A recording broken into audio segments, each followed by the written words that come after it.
Kalau kita mengerjakan 2 impian sekaligus di waktu yang bersamaan, maka akan selesai 2. Kalau kita mengerjakan 4 pekerjaan dalam satu waktu bersamaan, maka yang selesai cuma 1. Kalau kita mengerjakan 6 pekerjaan sekaligus dalam satu waktu, maka tidak ada yang akan selesai. Itu yang namanya the law of diminishing return.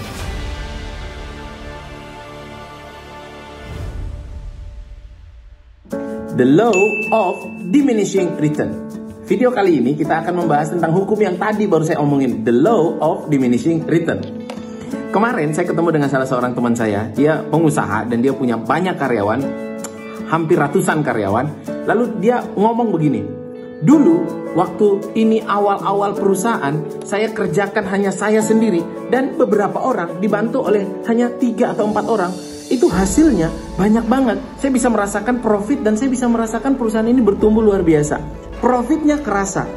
Tapi ketika saya nambah karyawan dan akhirnya karyawan sebanyak ini, kok kayaknya profitnya semakin berkurang, kok kayaknya hasilnya semakin sedikit. Apa yang terjadi? Nah, teman-teman pernah nggak merasakan hal seperti ini?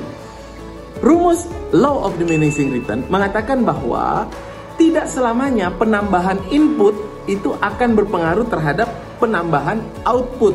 Tidak selamanya kalau kita menambahkan faktor X akan berpengaruh terhadap faktor Y.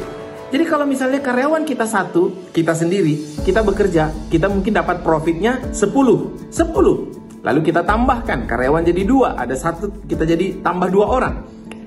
Profit kita mungkin akan bertambah dari 10 jadi 15. Lalu kemudian kita tambahkan lagi, jadi 3 orang, profit kita akan bertambah jadi 20. Wow, dia bertambah terus. Lalu kemudian karyawan kita ketika 5, artinya 5 orang yang mengerjakan, profit kita jadi 30, jadi bertambah terus. Nah, namun pertambahannya 5, setiap penambahan 1 karyawan bertambahlah output kita 5.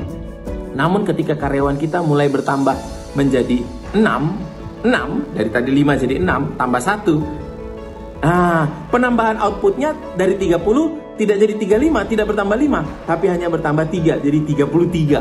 Lalu tambah lagi 1 karyawan, jadi 7 karyawan. Penambahan outputnya dari 33 jadi 32. Memang ada 33 jadi 34. Memang ada penambahan output tapi tidak lagi 5. Sudah mulai sedikit. Nah, saat itu penambahannya mulai sedikit, itu yang namanya the law of diminishing return.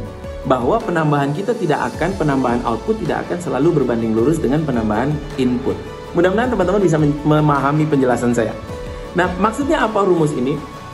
Salah satu rumus yang bisa kita terapkan adalah dalam memiliki goals, memiliki impian.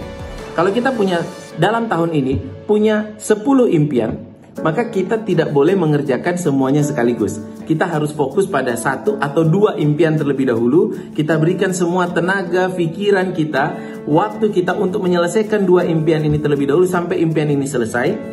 Baru kemudian kita hidupkan lagi impian yang berikutnya, 2 yang berikutnya. Lalu kita kerjakan semuanya sampai selesai. Kita berikan waktu, tenaga, pikiran kita sampai selesai. Lalu selesailah 2 impian berikutnya ini, kita hidupkan lagi 2 impian berikutnya. Kita selesaikan lagi, lalu kita hidupkan lagi 2 impian berikutnya. Selesai, kita hidupkan lagi 2 impian terakhir, lalu selesai. Law of diminishing return mengatakan kalau kita mengerjakan 2 impian sekaligus di waktu yang bersamaan, 2 tujuan, 2 kerjaan di waktu yang bersamaan, maka akan selesai 2. Kalau kita mengerjakan 4 pekerjaan dalam satu waktu bersamaan, maka yang selesai cuma 1. Kalau kita mengerjakan 6 pekerjaan sekaligus dalam satu waktu, maka tidak ada yang akan selesai. Nah, mungkin ini yang menjadi jawaban kebanyakan orang yang punya banyak impian tapi tidak ada yang tercapai. Punya banyak cita-cita di tahun ini tapi tidak ada yang bisa didapatkan. Karena kenapa? Karena semua impiannya dikerjakan sekaligus. The law of diminishing return mengatakan bahwa kalau kita pengen menghasilkan atau mendapatkan apa yang kita inginkan, maka kita harus mengerjakan satu persatu. Kita harus memfokuskan waktu kita, tenaga kita, pikiran kita pada hal-hal yang paling penting, yang prioritas terlebih dahulu. Itu yang kita kerjakan terlebih dahulu. Kalau sudah selesai, kita kerjakan yang berikutnya. Kalau sudah selesai, kita kerjakan yang berikutnya. Intinya adalah kita bisa mendapatkan semuanya, kita bisa menghasilkan semuanya, tapi tidak sekaligus. Ini ilmu yang sangat penting. Banyak teman-teman saya bertanya, aduh aku tuh sudah malas nulis-nulis impian, aku tuh udah malas nggak pengen lagi catat-catat impian karena nggak ada yang tercapai. Nah, kenapa? Karena semuanya ingin dikerjakan sekaligus. Brian Tracy, seorang pakar bisnis dari Amerika, mengatakan dalam mencapai impian kita harus mempraktikkan ilmu namanya single handling.